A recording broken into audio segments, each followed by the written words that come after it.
It is Swolecast Draft Day 2023. Lots of other fantasy shows out there taking the off season off. Not us. We just grind. And this is one show that it's going to be a grind. Hopefully, we got anonymous bettors moving betting markets for the number one overall pick. Who knows what's going to happen the rest of round one and into round two? But luckily, we've got a guy on the show formerly known as Pat the Poor. He's been on the past two draft shows on Swolecast and would, he'd break down all that you need to know about the NFL draft. Now he's Patty Millions after his big $2 million win. So has that changed his work ethic? Has that changed the grind that he is doing on the draft? Who knows? Does money change you? Maybe. Notorious profile clicker Pete Overzet says that is this a cold open? But yeah, Pat Kerrane doesn't follow the Swolecast Twitter account anymore. So speaking of Pete, we've got some hand in the mulch takes from other Twitter accounts saying that he is living a little in his own best ball draft. So that's and so much more coming up on the Swolecast here at RotoGrinders.com.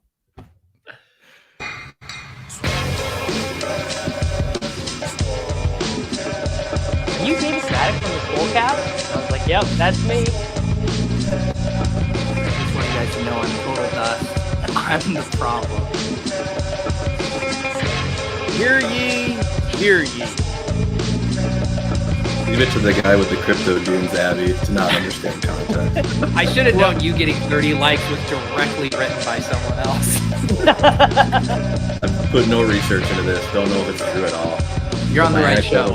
You know me. I don't do a ton of research before the show. Bro, live a little. Live a little. Just live a little, guys.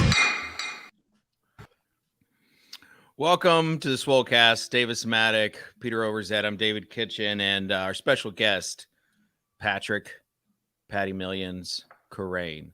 Pat, how's it going?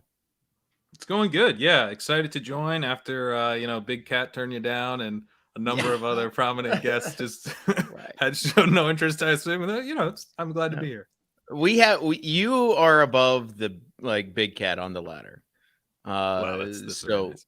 Yeah, Big Cat hasn't won $2 million, I don't know. His Barstool equity is probably a couple careers. He didn't win that. He earned that, right? So that's better. There was no chance in that. So that was all him. So yeah, but Pat, we're excited to have you on. Davis, how are you doing?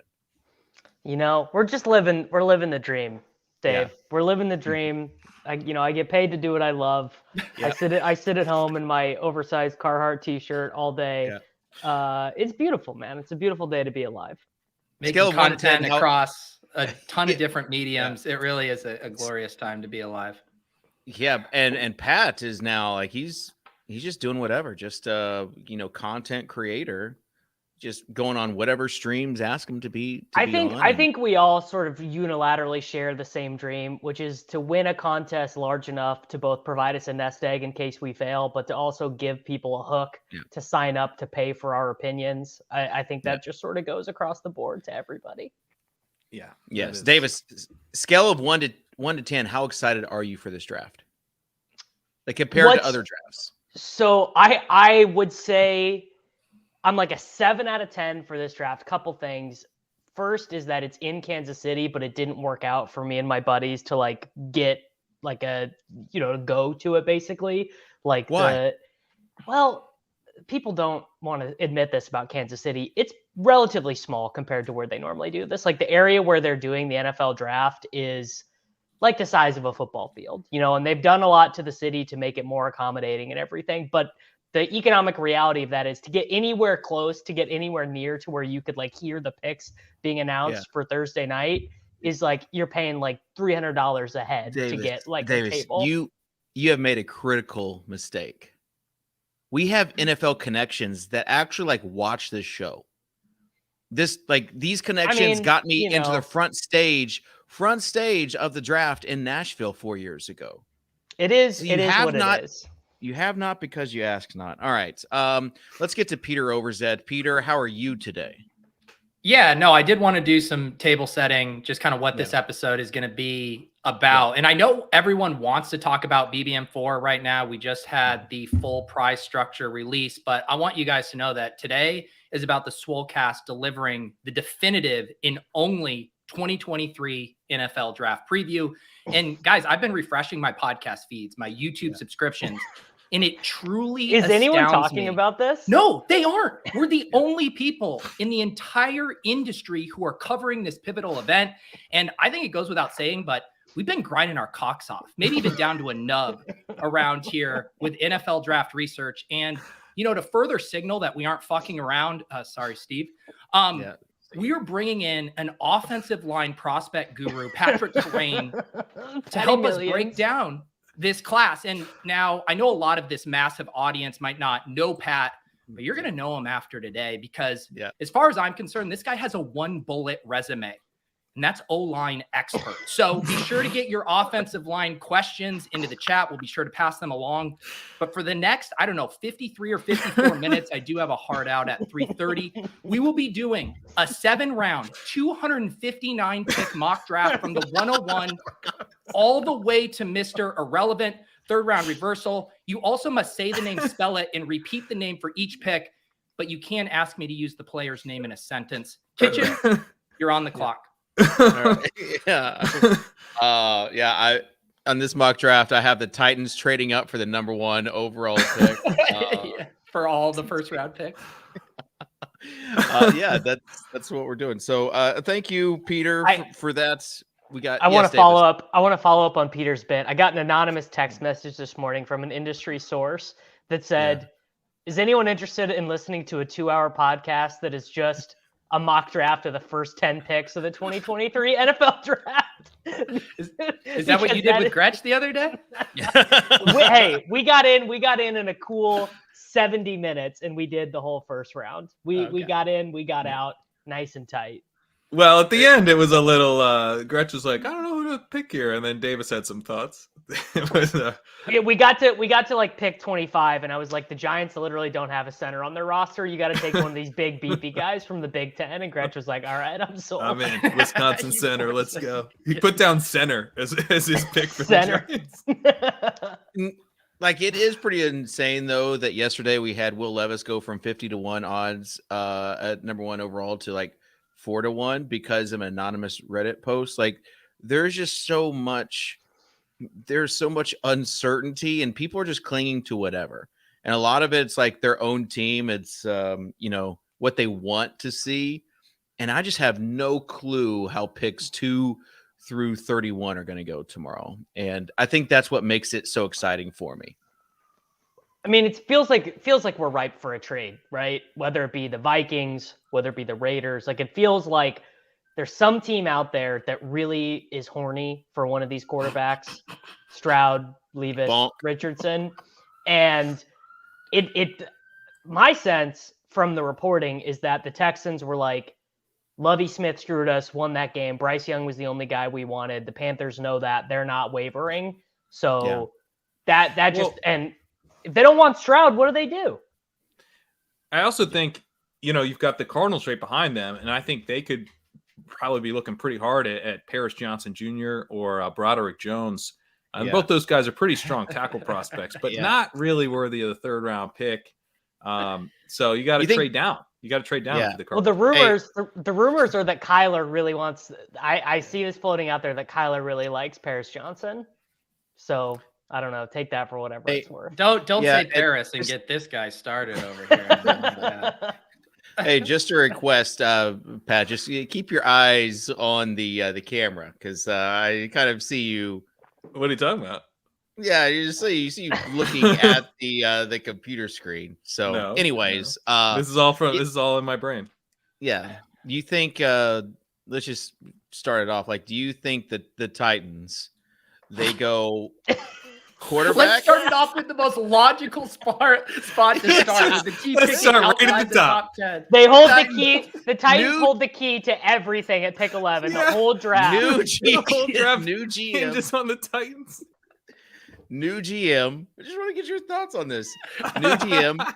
You can pull the trigger and trade up for for Richardson, right? Like this is one of the common trade ups. Or if Stroud falls, or could trade for Trey Lance, really could trade back and trade a second round for Trey Lance. Could some mocks have him drafting the first wide receiver off the board in Jigba? So would you do that as a GM, Pat, or would you take what? this? You said like 4 things. Yeah, like one of those. Make the Titans better No, as a GM. let me get- Pat. Would you do that? Let me get to the question. waiting. Would you do that, or would you go safe and get a guy like Peter Skoransky? Because then I'd trade your up. time as GM is not. I'd go get Anthony Richardson, man. Just go do something fun. I really like Rich Rebar's take, which is that Richardson is a high floor prospect because he's such a good runner. And if you put him in a system like the Titans, where they'd be doing play action, it's like, he's definitely, he could like bust as a passer for sure. But like, he is such a good runner that you're going to be able to run a Titans style offense with him. So, then if you get, the unlikely outcome that he develops into like a very good passer, I mean, it looks like an absolute genius pick. But I think even if he's just an okay passer with that rushing ability, I think it makes a lot of sense to trade up for him. So, live a little, go get your guy. Over Skoransky, like a guy that would just be a starter for 10 years. Yeah, what are your thoughts on Skoransky, Pat? Yeah, I mean, I think Skoransky's pretty interesting for sure. Yeah, it's sad. This is sad that you don't even know what on the spelling of Skoransky. You say Peter Skoransky, was that his name? Yeah, I think. Look, you can't be messing around with Skoransky.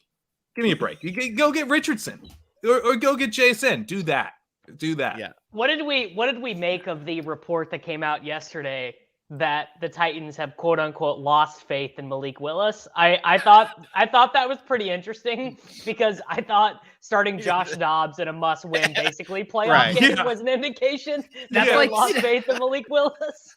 That's like saying someone in a coffin is struggling to breathe right now. It's like, I mean, what are we doing? Once you went to Josh Dobbs, I mean, he was dead. All these Malik Willis dino shares, just like, well, there's that last bit of hope for him. Yeah. Where do you think Tannehill ends up? See, that's what's interesting is that there's all these like mid-range quarterbacks that Ryan Tannehill to the Falcons for a 4th round pick. Who says no? I mean, the Titans probably should say no. He's worth more than the 4th, I think. But what's he making? What's his cap number? He's got a big cap number this year, and that's like around issue. 30, right? Isn't it? 27. So 27. I saw some good. We're doing Reddit fan fiction here in this universe because all the betting odds got pulled. I saw some good Reddit fan fiction that someone's cousin who knows someone who works at a Dunkin' Donuts next to One Patriot Way has heard that there's a theoretical framework for a Mac Jones for pick number 2 swap between the Houston Texans and the New England Patriots. Wait, they would take Mac Jones? It's something like Mac Jones, the number 14th overall pick, and the 2024 first for I saw that being tweeted, yeah. I think, Peter, boots on the ground take. I'm hearing some text your mother-in-law. It's some conflict between maybe Mac and Coach Belichick. Yeah, I mean that's been brewing in the streets. Definitely talked about that with my mother-in-law over a few different lunches recently. I don't think they're going to get much done for it. Doesn't it seem like one of those situations where it's like, who is, chomping at the bit to acquire Mac Jones, right? He's always going to be worth probably more to the Patriots than he is to someone else. Like, who has a higher eval on Mac Jones than the team that drafted him? Maybe someone who realizes Kyle that Shanahan. Matt Patricia was doing architecture work for the Patriots last year instead of being this. Rudman told me this and it blew my mind. Like literally, I heard this. Yeah. Matt Patricia did the design for the new Patriots offices because Kraft didn't want to pay someone to do it. It's crazy. Instead of designing and instead of AJT knows that Dunkin' Donuts, he is in. So we have unsourced confirmations that this fan fiction is true. What do you guys think about Do you think Go ahead. one thing that's interesting to me about the Patriots, it is of my belief that the Patriots should select JSN if he is there. And I yet, think like this is NFL bad. what? Why do the Patriots need another slot wide receiver? The Patriots need literally all the fucking help they can get. They at have wide like the receiver. worst offensive line in the AFC. They are, you can never say the Patriots are a lock to take anyone, but the Patriots are like 90% to take an offensive lineman with their first pick. I think we're overthinking it if we're thinking about like, this skill set is redundant with whatever. Like, what is the one thing we've seen that can help mediocre or subpar quarterbacks? Just surround them with as many weapons as possible. JSN is the best weapon at wide receiver in this class. Just fucking go get him. You've whiffed on every single prospect. Now you're going to have a chance to finally get a wide receiver who's good. Why aren't you doing it? Juju Smith-Schuster pretty clearly showed that you should not be doing anything differently in the draft because he's on your team. So, funnily enough, so did Sky Moore. Yeah. Literally everyone on the Chiefs other than Kelsey and Mahomes. Here's the thing. The Patriots they're not good anymore. Well, they're not. Everyone knows that, but they're cooked. It's just that they're so bad at drafting wide receivers, honestly, at a point. I wonder if they're just like we don't even want to do this. Like Belichick's like, I've whiffed on 19 wide receivers in a row. I don't think JSN is going to be lucky number 20. They are ripe to take a tight end in the first round. Like that would be a. Well, what if the Packers take Michael Mayer right before him? What I want the Packers to do, because they've got like 3 picks in the top 45, I think, is I just want them to take wide receivers with all 3 picks, just to be petty. It would be such good. That would be extremely good content. Where are you guys at though? Because the wide receiver stuff is interesting, right? Because there are a ton of teams that need them, and yet collectively everyone says it's a bad wide receiver class. I generally agree. But where are you guys at? The line right now is set at 3.5 wide receivers taken in round 1. Are you guys team over or team under on that? I think you have JSN. I think Quentin goes, and then the Yahtzee picks are the Bills and the Chiefs at 27. You don't think and Zay 31. goes? I think if Zay goes, I think he goes at 31 to Kansas City. I mean, I don't know. Addison feels like such a comfy pick. Oh yeah, Addison at 21 to the Chargers. I forgot. That's a lock. He's so you're saying. So Davis, you're saying maybe 3.5. Efficient line. Yeah. I'm saying it's an efficient line because the Bills and the Chiefs both have other severe needs. It's just a matter of do they want to get the wide receiver or not. I think you also have guys that like should absolutely not be first round picks, like a Cedric Tillman and a Jonathan Mingo, who like at least have like a 2% chance of sneaking in the very last pick if someone trades out. There's been enough hype on them just as big dudes. They're basically just big athletic dudes, but they're like the only two. Because Quentin Johnston isn't a contested catch guy. He's not that guy even. He solves that though. He'll be the one big bodied guy who goes. Mingo will be like pick 48 or something. Yeah, probably. But I need to spill the tea on here. People know the the sister account to RG Scores and Odds, and lots of scores, lots of odds, lots of picks. They do pretty well. Well, there's a certain boss that may have been on last week's show or last Swolecast show, Mr. Dan Bach. He posted a 3-unit play on the over. Wow. On the over. I'm giving this away for free. So if it hits, just go and subscribe. Everyone be quiet. Kitchen's delivering a state of the giblets right now. Let's go. Yeah, so watch that line move to 4.5 after I say this. Wow. But Dan, he doesn't post these picks unless he's 100% sure. So that sounds like not financial advice. That's our first lead pipe lock here on the program in a while. Dude, nice to get some winners around here for once. Right. Just letting you guys know that, because like anything over 1 unit that Dan, he's like, he doesn't post all the time. They call him 1 unit Dan in the Slack. And so this is 3 units though. That's some confidence. So go ahead and do with that. So Dan Locke. Oh my gosh. How do we not call him Dan Locke? Wow. That's a good nickname. All right. So as far as CJ Stroud goes, this S2 thing and Brady Quinn, everybody else trying to just tank his stock. How far does he fall? I don't Far think does very far. who fall? CJ. I mean, you know, if there are sickos out there who want Anthony Richardson more, of which I think is possible, but then the interesting thing becomes if the NFL likes Levis more, we could see a Mac Jones-ish fall where he ends up being in the teens or whatever. I don't think that's insane. Is it possible that all of this Levis stuff is just smoke, and these Sure. teams are trying to like outsmoke each other? Because like, so we have two things. One is Stroud is falling because of this like new cutting edge test, okay, and then we have Levis, who is supposed to be falling because of like personality and posting back selfies.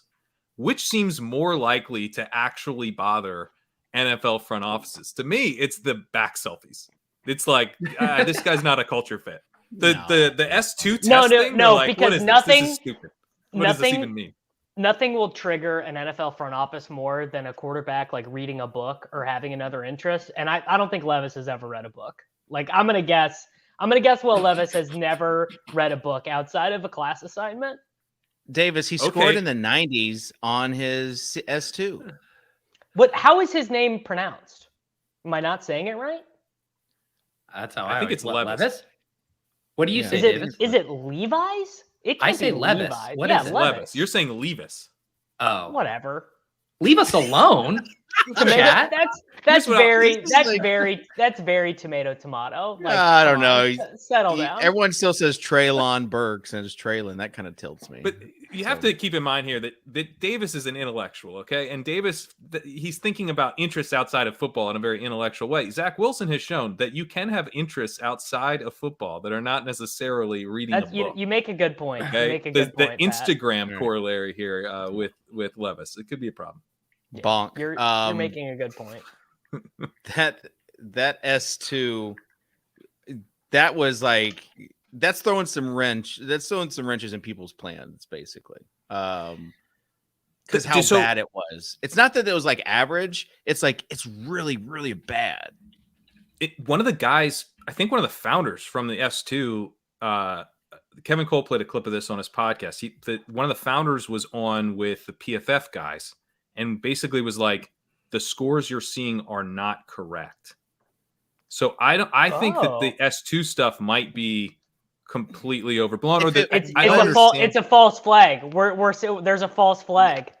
But Stroud's camp would be coming out with the actual score if it was like good. That's probably true. Yeah. They can't say it wasn't 18, it was a 36. Like still pretty bad, right? Like yeah.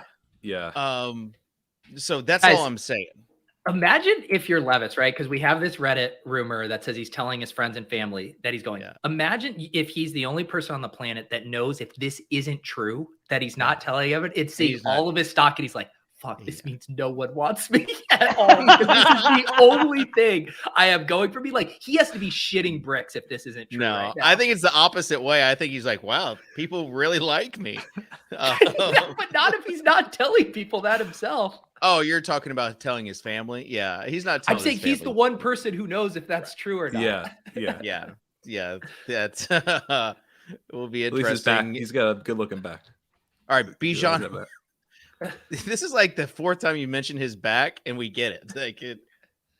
Okay. I was hoping Pete would pull up the picture again, like we did on Chip Chase. Well, Kitchen thought that Pat had a screen with a document of offensive line prospects pulled up, but it's just all photos of Will Levis's back that he keeps referencing right now. All right, let's pull up to another prospect, Bijan Robinson. Can I bring up someone real quick? Just want to get your thoughts. Sure. Your guys' sure. thoughts. This is your show. Well, you guys mentioned that I have the offensive line expertise, which obviously is true, but I did also spend a lot of time on this linebacker class. I wanted to get your guys' thoughts. Now, he's a little undersized, okay, and I get that problem in the modern game.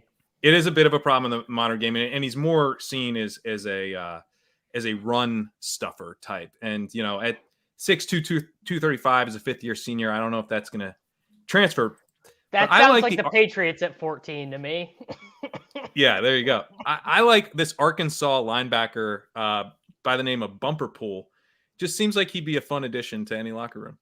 Well, That the really Bills need a linebacker. Like if you Google like Buffalo Bills draft needs Davis- and you go to all the fan blogs, Davis, they're stop. all. That's not the joke. Is the guy's name is Bumper Pool? Well, I was gonna say, imagine Josh Allen in the locker room with a guy named Bumper Pool. Like, I feel like that would be a pick that would just make him happy. Now, Dude. Bumper Pool was born James Pool. Okay, so this is not his parents. He at the age of 16, he changed his first name to Bumper. Wow. That's Matt, you pretty really good. did do your homework for this show. I Hey man, it's a appreciate that. Swolecast. I'm not going to show up unprepared. What am I, David Yeah. Kitchen? Never. All right, let's move on from Bumper Pool to okay, stop. Steve's By the earning way, his impressive. paycheck The today. gifts were like Yeah. ready there. I didn't give anybody a heads up on that. First time. Bijan Robinson. People would say just go ahead and select him top 5, top 10, What people say, Yeah. just select him No, top it's- 5. Dave. To be fair to Dave, Jay Glazer basically tweeted that it was last night. Glazer He was saying like if he's a top 5 guy, and he was basically saying saying draft him top 5. positional value, positional value, just live Yeah. a little on Bijan Jay Robinson. Glazer stuffing the nerd in lockers, who Yeah, would ever see correct. that coming? Correct. But do you see him going top 10? Atlanta, yeah. But Eric Eager. tweeted Atlanta's this not taking him top 10.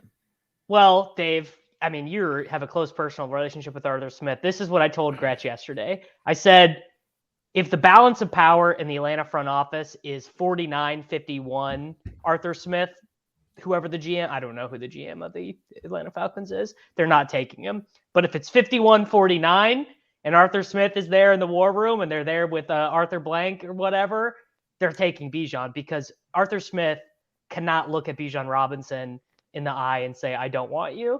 Like he wants Bijan Robinson.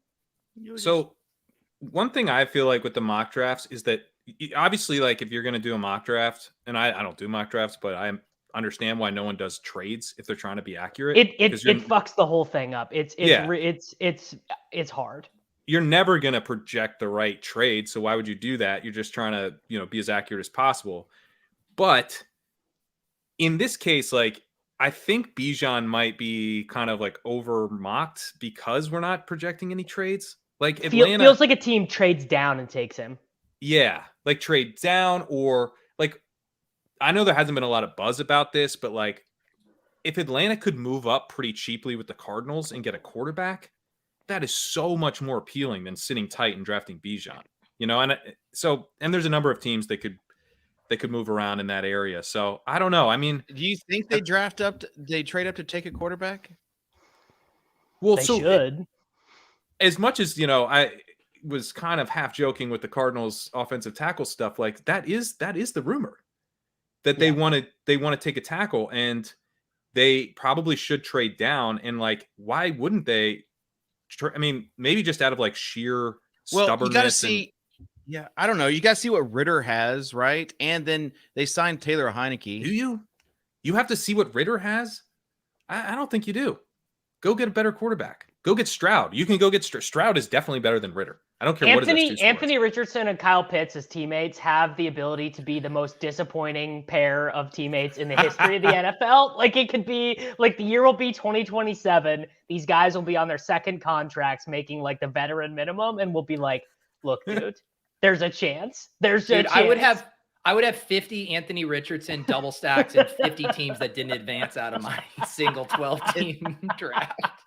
Those teams would be dead for both the regular season and Week 17 but prizes. They'd be so fucking fun to draft, Davis. ETR is working on an EV calc right as soon as you draft, and you can just write those up. You can put 0. Yeah. What would this is a good Lauden game. thinks. Well, it doesn't work that good for Lauden thinks because you would be really bad at this, David. But what would Anthony Richardson and Kyle Pitts as ADP in this fictional universe where Anthony Richardson is the unquestioned Week 1 starter? for the Falcons. Like both top 50 picks. I Easy. don't think Pitts budges that much, but Richardson would be what?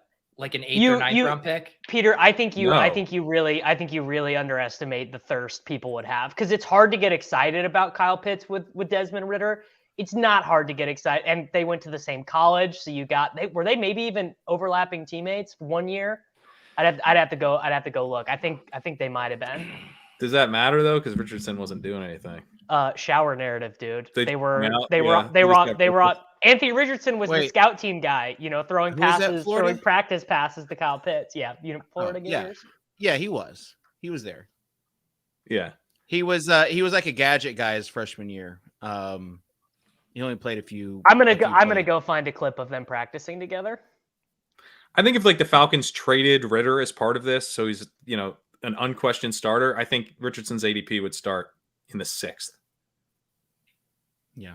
And then you just take Kyle Pitts and Desmond Ridder at the 5-6 turn every time. There you go. Just stack it up. But Stack that bitch up. The one thing I'll say though, Pat, is we did like post combine. We saw Richardson's ADP spike for a second. There were some insane screenshots, and then it like completely settled and came back down to earth. I just didn't feel, and there's enough of the narrative that he is just like a historically inaccurate passer that I just don't know if he would get up to those kind of levels. I don't know. He just did not have like the offensive. Mariota had to throw like 9 backbreaking picks before Arthur Smith even looked at Desmond Ridder's direction on the bench. They did a 15 play drive with nothing but run plays before turning the reins over to Desmond Ridder. That is just a fact. That's just true. And Graham Bateson also brings up like the guy that we've just kind of forgotten about because the draft is getting so close. Tuttle.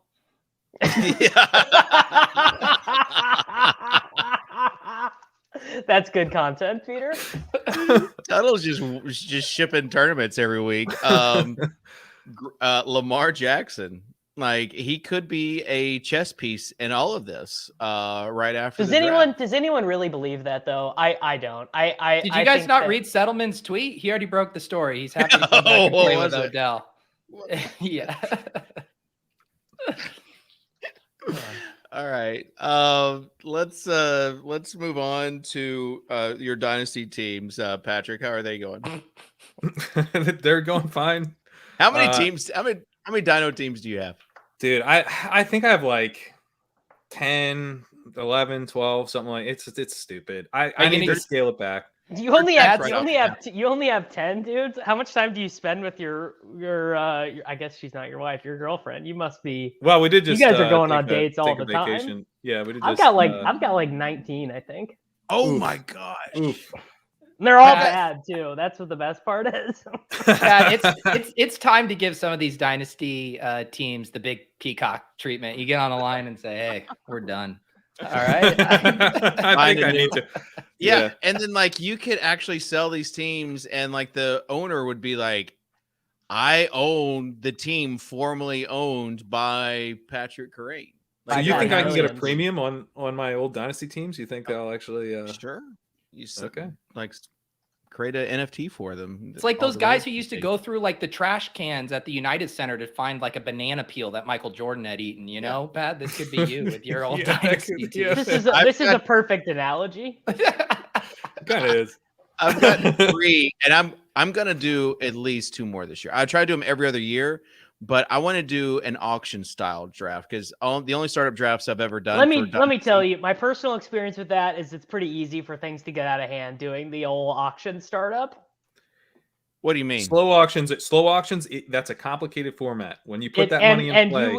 You will make a mistake and you overreact to one mistake. It goes, I have, Kerrane and I are in an auction startup that we did 3 years ago. And I'm like just now getting the reins back on this thing. It's like one of the worst. It's like the worst I've ever played as a fantasy manager.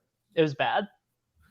You just said Davis basically created the template for me, which I just like did the same thing Davis did, but like slightly better. Well, except you did get screwed because you paid market price for Michael Thomas before. All right, his we don't have to. No, I traded him away. And I got T. Higgins. Oh my God, is that true? Yeah, no one runs better. No one runs better. I blame than you Patty for Millions. sending us down this rabbit hole. Yeah, I just want to know And I want to know when Davis said like it's a it's a slippery slope. I thought he meant like on the league itself. It just sounds like Davis, like the rest of his teams, are not very good in that league. Like auction rewards talent. No, so I would say slow auction. I don't know if we want to get in the weeds on Dynasty slow auction, but when you put money, when you bid on a slow auction, that money is not available. So you will have later in the auction, people are like, if you outbid me on a player, I will send you a rookie pick. I need that money back. I need that money freed. The NFL draft show, we're talking about who the Titans are going to take in dynasty slow drafts, just to kind of Davis talking about Michael Thomas. Pat's bid on Michael Thomas is that's why people watch some things don't leave you, David. Some things don't leave you. So yeah, if you want in the live a little dynasty startup, let me know. Best ball. So nothing during the season. I'm not talking to you, I'm talking to all of our fans. Yeah, I'm not talking to you, Peter, obviously. All right. So speaking of live a little, I want to get to this this DM that I got from a guy that said, I'm in a draft with Boomer, Mulchman, Overzet, and he took Jake Ferguson 66 spots early to pair with Dak. Talk about living a little. He doesn't know that the Cowboys are about to take Michael Meyer in 48 hours. Hey, God, I've been needing to ask you about this one because I found that draft. I went hunting for it to be like, who snitched on me in here? Yeah. And Ron Stewart was in there, but I don't think you're on like DM level. There was JGFC. Was that who DM'd you? Or is this some anonymous username that was in this draft? Out your source right now. I'm not going to give it up because actually last week, I received another DM. I'm not going to say if it's from this person or someone else. And he said, now he takes Tim Patrick instead of Claypool when he has Justin Fields. He doesn't practice what he preaches on all of his podcasts. What fucking sad loser is live blogging my slow draft to David Kitchen? He's not live blogging. Saddest thing I've ever He's heard. not live blogging. A live blog means everyone can see it. He is and Pete, keep in mind, this could be from multiple people. Okay. He's not confirmed the same source. It's not the same person.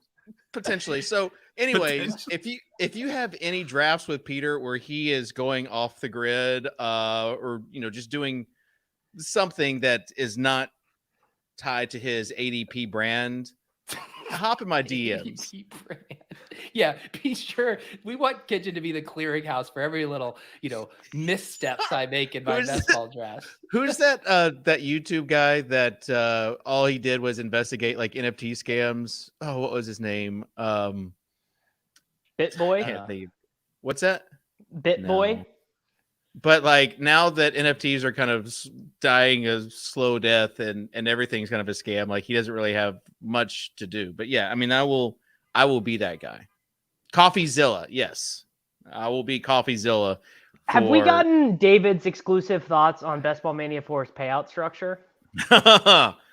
Okay, Dan and I were talking in the office when it was released yesterday and today, and I am all for flatter payouts. 2 million is not that much more than 1 million. Am I right, Pat? No, you're right. You're wrong. You're wrong. Sources absolutely saying double. Yeah. David, these are not particularly flatter payouts, though. It's still it's 3 million to first and 100K to third. It's less flat it's way less for flat. The week 17 prizes. Yeah. Oh, okay. It's less, but flat. they're giving. What more were you to and the Dan regular... actually talking about into the office? Now I'm actually curious. Well, Dan probably looked at it and said the correct thing, and Kitchen was clicking through a 7-round Tennessee Titans mock draft on the Athletic, we were talking and was about... like, "Yeah, totally, Dan, totally." Today, starts at pick 11. Today they released like the payout structures with the regular, like the exact payout structures, right? Like 1,000 through 10,000, you get whatever. But yesterday was when they announced the 15 million. And my thing was then, like, instead of having like a 2 to 3 million, I'd rather just take that 3 million top prize and just keep it 2 million and distribute the other million flatter, basically. Like you could get, or even just make it 1.9, and just do flat after that. Yeah. Pat wants to go 76 Miami Dolphins on this one. Yeah, and, you know, go cheers there, every calm year when down. someone doesn't match his winnings. 72 Whatever. So, All the but same. like you can get It's the Lynn Swan era, Davis. Who gives a fuck? Do we think? Okay, do we think we'll get acceptable. another? Do we think we'll get? Jackson Smith and Jigba is Newt Rockney style comp on the broadcast for us to laugh about tomorrow night. I really hope so. That was my what favorite broadcast moment. are you tuning into? Ship chasing. Ship chasing is the one we'll be tuning into. Where's that at? Shipchasing.com. I actually wonder if I still have that URL. It might. You redo it. don't. I don't think, because I checked and. Oh no! Or maybe you do. Maybe you do. Kitchen, hey, you better get on it because Kitchen will squat it. It Let me works. tell you. Shipchasing.com redirects you to the YouTube. Let's go. I learned that Let's from go. David Kitchen. You always squat on important URLs. That's right. Hey, It's not- it's all right. not I still have squatting, I still have winpacks.com that redirects. I just It's all right. It could be worse. You could still be doing a show called Club Top Shot. Did you guys the I don't know what website did it, but the team the guys that did the expose on Dapper Labs, they did $2 million of volume last month. $2 million of total volume, dude. No, but this month they're doing better. Yeah, totally. No, they are. Totally. They are. By my The reporting made it sound like this is now like a criminal investigation. Like they owe money. They are to doing the better NFL this year, Players though, Association, and for they this don't month. have the money. They don't have it. Kitchen, stop trying to pump your Garland bags. There's a little enthusiasm in the market. Might as well check out my Garland. Especially loans while after you're at it. Garland's 30-point performance. In You the know what's amazing, Kitchen, is when I dumped every last Top Shot I owned, I was like, at some point in my life, I'm gonna regret this. Yeah. But I don't actually think that's true. I actually think that's like a financial decision that's gonna end up being totally okay. Yeah. Whereas That feels your never selling crypto decision might be the one that will haunt you forever. Why would that haunt me? This Coinbase is going to be moving overseas, and no one's going to be able to trade crypto in the U.S. That Don't you listen to any literally makes podcasts? Bitcoin more valuable, dude. Bitcoin solves this, Kitchen.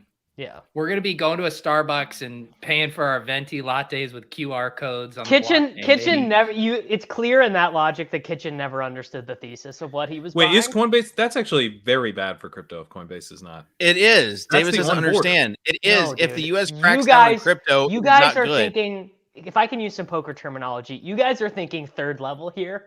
I need you to open your eyes and go to the 9th level. Yeah, If it's they- so good for crypto if no one can ever buy If they it. don't It's so want We you good need to more have the government real involvement. Buddy, on things if that they they- don't want you to have it, that makes it more powerful to own it. Davis wants the grid to go down to skateboard around fucking St. Louis and buy like protein supplements underneath a bridge with his Bitcoin. That's what Yeah, Davis thank you. wants. I don't understand Yeah. why that's such a horrible thing to ask for, dude. Yeah, because Can you pull up- every crypto boom hasn't also been accompanied by it also being available on a new platform. That it's like, oh, now they're offering it on your app. You can buy Bitcoin on the app. But that was the Robinhood Bitcoin and stuff. That was all fake Bitcoin anyways. Those were all Bitcoin IOUs. It wasn't, that's fine, dude. Shake out the weekend. I'm not saying True that you should have believers your only. Okay, but like you can buy Bitcoin and put it on your freaking Nano, whatever the hell it's called, the ledger thing. Kerrane is now part of the oligarchy, so he has to do the false flag that crypto is actually bad and that we. I'm not saying that. I'm He saying actually you has can gold democratize bars money. he's got gold bars in his storage. Like I'm saying it's Kerrane knows helpful. about the I'm secret saying of the it's lizard people now. no. I'm saying it's helpful to gold that you can buy it. That's what I'm saying. It's nice if you want to be a gold bug that it's available for purchase in a relatively easy way. Steven, this one is completely unnecessary. Just absolutely unnecessary. I'd rather you be fucking dicking around on Twitter than pulling that up. Amazing work, Sosa. All right, let's move on. We got 15 minutes, and Peter has a hard out. We haven't even touched on the tight end class. 3 tight ends of the first round. Possibly. Stop. Kerrane, what did you Now make you're of trying, my yes. what did you make of my Darnell Washington at 28 to the Bengals take? It's a take so good that I have just decided it has happened. That's honestly how I feel. Isn't about it so Don't- perfect? It's literally perfect. I think Dalton Kincaid and Michael Mayer will be off the board, so it's not a stretch. I think that it's maybe a little bit of a reach, but like I just love it. You should probably give it because I'm just literally about to paraphrase what you've already said. But I love idea is very simple. The Bengals have like 3 problems. They can't keep Joe Burrow off his ass. They have a 29-year-old third wide receiver who declined in efficiency last year, and they don't have any sort of backups to their wide receivers anyways. Like we saw this last year when T got hurt. They had old good Michael Thomas from when they originally got drafted out there running ghost routes. Trenton Irwin is involved. It's a nightmare. And they don't have a tight end. They have Irv Smith Jr. and Devin Asiasi. I can't remember if it's Asiasi or Keene. Darnell Washington, they can't. Darnell Washington sort of simultaneously solves all these problems because he's the best blocking tight end in the class. You can play more 12 personnel, putting him in there for Boyd, leaving him in the block, and letting Irv Smith Jr. basically be a de facto wide receiver if he's healthy. And because he was so good per target at Georgia, there might be some receiving upside that just didn't get unleashed there because they didn't throw the ball all that much. And he was playing with a generational tight end prospect. I love this take. Yeah. What about the offensive line, though, Pat? You got Osiris Torrance as an offensive lineman that's probably going to be there at the end of the first round.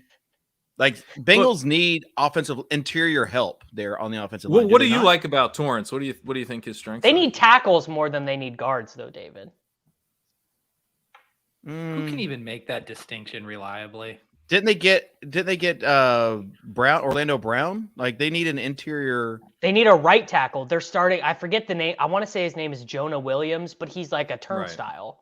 Right. And like Joe Burrow is really good, but he is like so bad at taking sacks. He's like top 20 all time in NFL history in sack rate. Like he takes a lot of sacks. He takes a lot of sacks.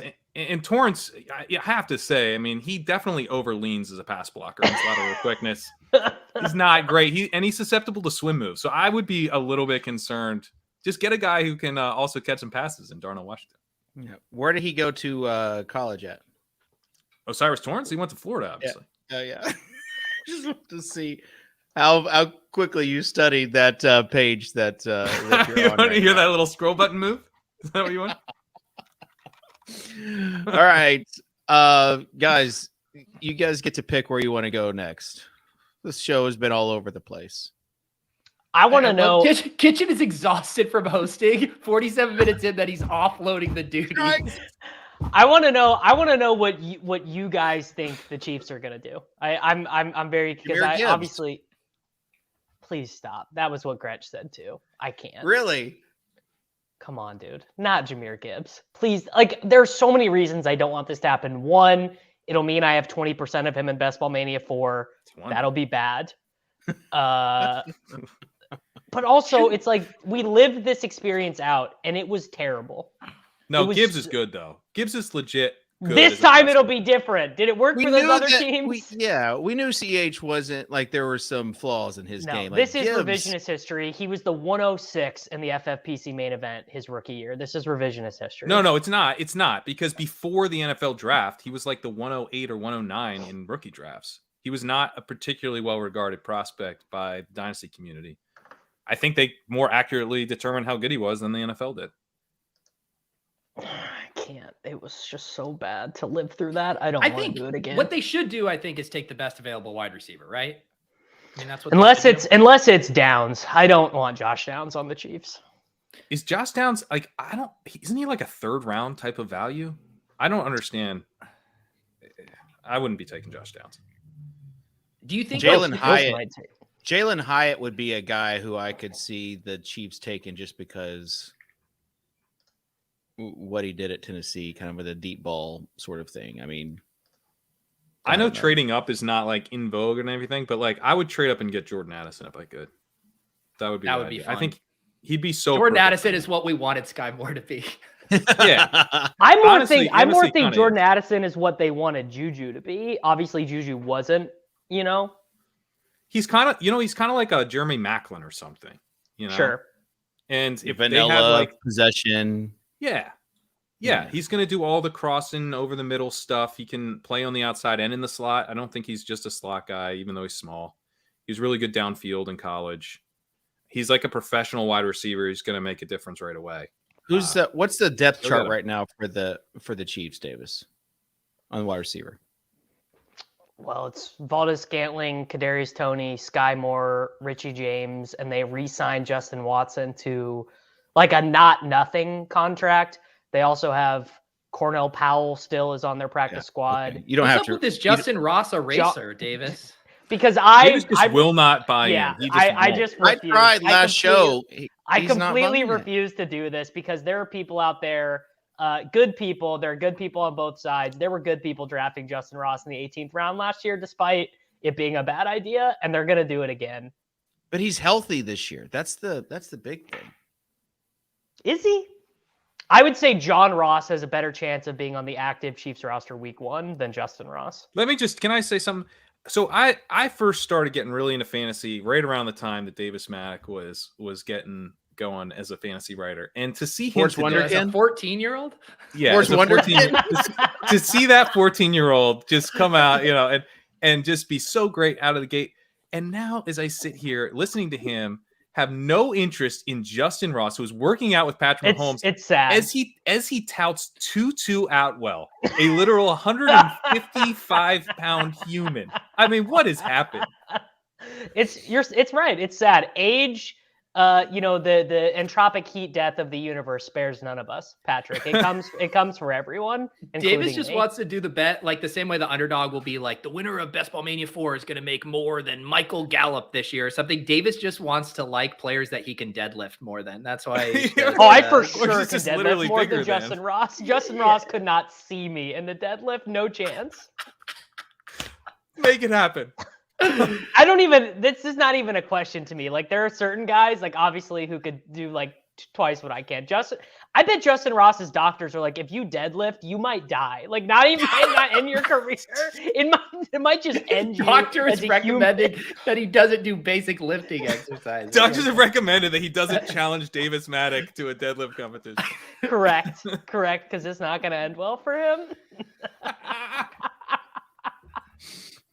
All right, let me ask my guest another question since Dave is done hosting. Dave is logged out. Got past pick 11, and he's Dave, like, "I have no opinions." are you rewatching your Dairy Queen No, video right I now? Is that found. what you're doing? I'm trying to find. I was trying to find a picture of Davis back when he was real little. And instead, I I got found.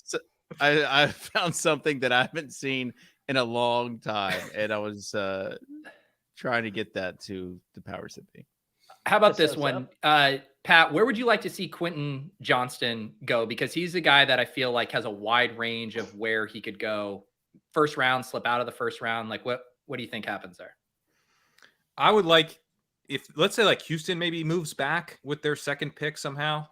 Because I don't think they would take him that high. Or maybe, in the second round, they get Quentin Johnston. I would like him in that type of system where it's more about yards after catch. Mike Renner's comped him to Why I have that in a folder on my computer, I do not know. It's funny. It's funny because I just look the exact same like to this day. Like there's just no because I just shaved too. So like I could do this in the black t-shirt and the hat and you'd be like, yeah, it's literally just the same guy. Someone just put the white meme text on that says "fuck Justin Ross." Please. Well, we attempted to talk Quentin Johnston. Yeah. We did Well, really try. I was gonna say Renner's compared him to Brandon Ayuk, a bigger Brandon Ayuk. What would and be- that's kind of the appeal. What would be your I order agree of that's the appeal. receivers, Patrick? I mean, if I was drafting, it would be JSN, Jordan Addison, Quentin Johnston, and then probably Zay Flowers. I think that's probably the order they'll go in.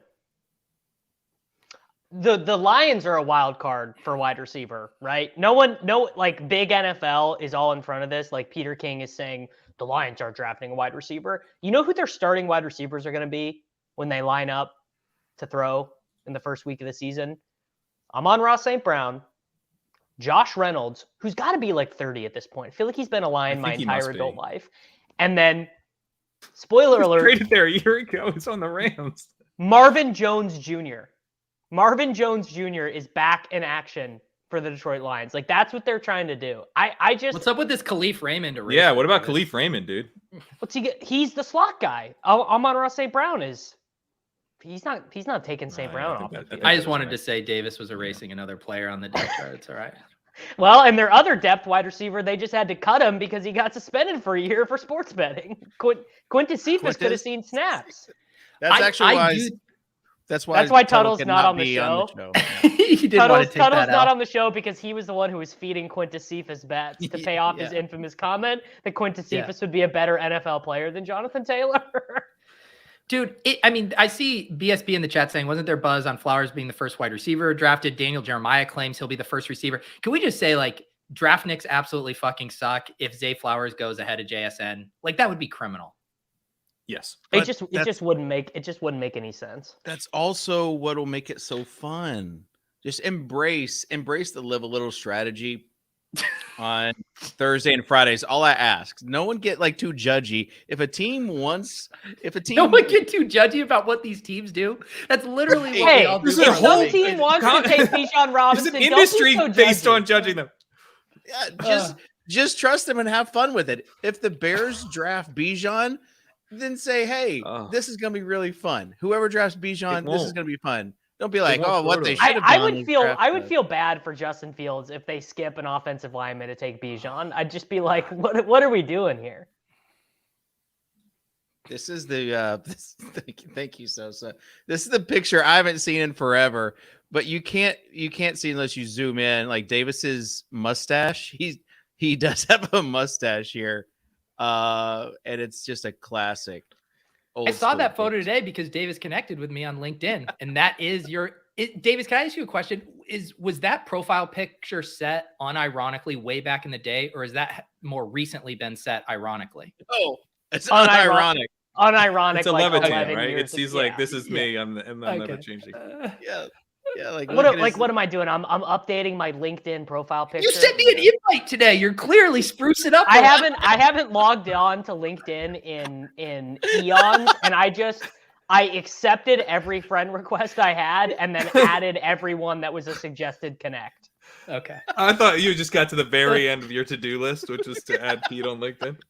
I just noticed my bio on LinkedIn is I make videos and podcasts about fantasy sports, NFTs, etc. Got to remove that NFTs part. Jesus. Ooh, little eraser there. Forget that happened. Oh. Man, do you remember that 6-month period where we were just all in on NFT content? I wish I could erase all that shit from the interwebs, not because I'm embarrassed about it, but just because that's so bad for... I invite someone on my podcast, right? And they go through and they scroll through the episodes and they're like, oh, we got some authors, pro skateboarder, some Brian Hooper, I don't know about that. And then they get to like the NFT episodes with Andy and they're like, nope, not doing this show. Like, no chance. Didn't you just define embarrassment? More so for like booking guests, honestly. I just don't want that out there. They say time heals all wounds. And so like, I used to feel like pretty upset, about like paper handing Bored Apes and only making. And now they actually were worthless. Yeah, and so like now it's just like I made money off of NFTs. Like I'm proud of you, now, man. it feels like a win, and I forget about the millions that I could have made. Pete, how are the Moonbirds? Well, I'm glad you asked because we just hit our Diamond Nest exhibition where I received a day 1 pass, which basically means I haven't sold this fucking thing for far too long. And I just got to rank order my preferences on a cohort of art that I could win, potentially a Beeple that could be worth moderately generational wealth or a bunch of dust. So that's where I'm at right now with my Moonbirds, Dave. Peter, you don't want to sell that at 40 ETH? Are you kidding me? We're at the floor. All right. Let's wrap this puppy up. Pat, it's been really fun having you on. Having a fourth guest that is not adjusting his soccer EPL lineups during the show. Hey, I adjusted mine and you guys didn't even know. What's Topical. worse, adjusting EPL lineups or staring nonstop at Will Levis back photos? I would argue it's fairly comparable. Also, shout Will out to Levis Tuttle. one's better for content. Shout out to Tuttle. He has since the end of the Swolecast regular season. He's just been crushing everything. Like I don't know if we'll ever get him back. Hopefully, It's we will. incredible. All right, but Pat, any closing thoughts, and let people know where they can find your newsletter. Yeah, let me just congratulate you, because you did talk about when I asked you to repost that fleet. I said, I've just been thinking about that fleet, which was honestly just true. I was on a ski trip and I just randomly thought about the fleet and wanted to see it. I fired that off. You responded back with that you felt like a puppet, and I honestly did. I was like, oh God, did I? am I jerking Kitchen around here, making him repost his fleet? And then to hear, of course, you had it in the back pocket. It was well played by you. I was waiting for someone to ask me about that, please. All right, and where can we find along those lines, Kitchen? When you posted your home improvement project, all that fence, were you trying to kind of like up me, like saying like, "Oh, you're just lugging mulch around"? But if I wanted to up you, I would. It was much. Trust me, I used to have my own landscaping business. That was much harder than shoving a few pounds of mulch around. Right, so I get it. You were trying to big time me there. Yeah. But I gave you the retweet, Kitchen. I just want you to know that was a little pity. You only gave me the retweet because I mentioned your newsletter, and yeah, okay. Kitchen, do you have any newsletter jealousy here? The three newsletter bros, and buddy, it's coming. I'm just taking notes from all y'all's newsletter, and so when I have the newsletter, it's like Facebook. It wasn't the first social media site. It was like the 11th or 12th. You'd release as frequently as you send out Swolecast shirts, Dave. Let's not kid ourselves. I'm not in charge of sending Swolecast shirts, but if you leave a comment, we'll pick a comment next week, and we'll get. Yes, I will. Next time we're on, leave a comment. But Patrick, can you please just tell us where your Legendary Upside, legendaryupside.com. I'm running a early bird special, $69 for your first year. There's some additional perks coming. Next week, I'll announce that as well. Also doing a 30-day trial until the NFL draft. So you got a few days if you want that sweet 30-day trial. I've got all my rookie content, and I am dropping best ball rankings next week as BBM4 launches. Additional perks. Say no more. That's how I bought 4 man's coins back in the day. So sounds good. Davis, final thoughts. I just hope Kansas City doesn't take a running back in round 1. Just please, man. Not this. I would love it. Can we get the Davis photo with a picture of CEH next to it? Yeah. Oh, very appropriate. All right, and Peter.